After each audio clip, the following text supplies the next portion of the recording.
തിരുവനന്തപുരം തിരിച്ചുപിടിക്കാൻ മണ്ഡലത്തെ അറിയുന്ന മുൻ എം പി പന്ന്യൻ രവീന്ദ്രനെ തന്നെയാണ് CPI ഇറക്കുന്നത്.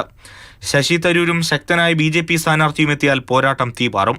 തൃശൂരിൽ സുരേഷ് ഗോപിയെയും TN പ്രതാപനെയും എതിരിടാൻ VS സുനിൽകുമാർ എത്തുമ്പോൾ മത്സരം പ്രവചനാതീതം. മാവേലിക്കരയിൽ യുവനേതാവ് CA അരുൺകുമാറിനെയും വയനാട്ടിൽ CPI ദേശീയ നിർവാഹക സമിതി അംഗം ആനി രാജയും ഇറക്കുമ്പോൾ ജയത്തിൽ കുറഞ്ഞൊന്നും CPI ചിന്തിക്കുന്നില്ല.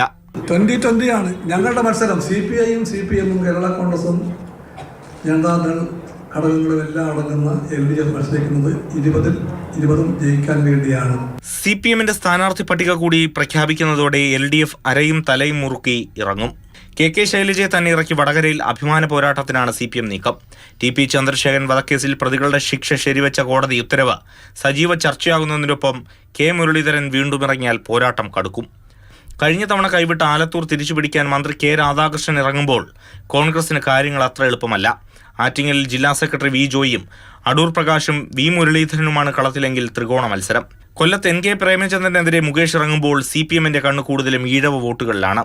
കണ്ണൂരും കാസർഗോഡും ജില്ലാ സെക്രട്ടറിമാരായ MV ജയരാജനും MV ബാലകൃഷ്ണനും മത്സര രംഗത്തെത്തിയതോടെ CPMന്റെ ശക്തമായ സംഘടനാ പ്രവർത്തനങ്ങളെ കൂടി UDFന് മറികടക്കേണ്ടി വരും.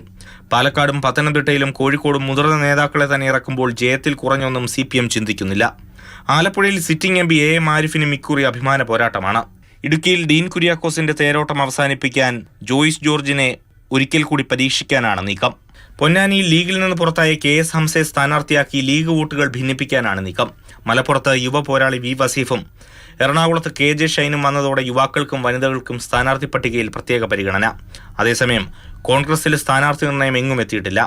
സിറ്റിംഗ് MPമാർ തന്നെയാകും മത്സരിക്കുക. വയനാട്ടിൽ രാഹുൽ ഗാന്ധി മത്സരിക്കുമോ എന്നതിൽ വ്യക്തതയായിട്ടില്ല. ആലപ്പുഴയിലെ സ്ഥാനാർത്ഥിയെക്കുറിച്ചും ധാരണയില്ല. അതേസമയം തൃശൂരിലും ആറ്റിങ്ങലും ഒഴിച്ച് BJP സ്ഥാനാർത്ഥികളുടെ കാര്യത്തിലും ഇപ്പോഴും സസ്പെൻസ് തുടരുന്നു. AK Stephen, Mathrubhumi news, Thiruvananthapuram.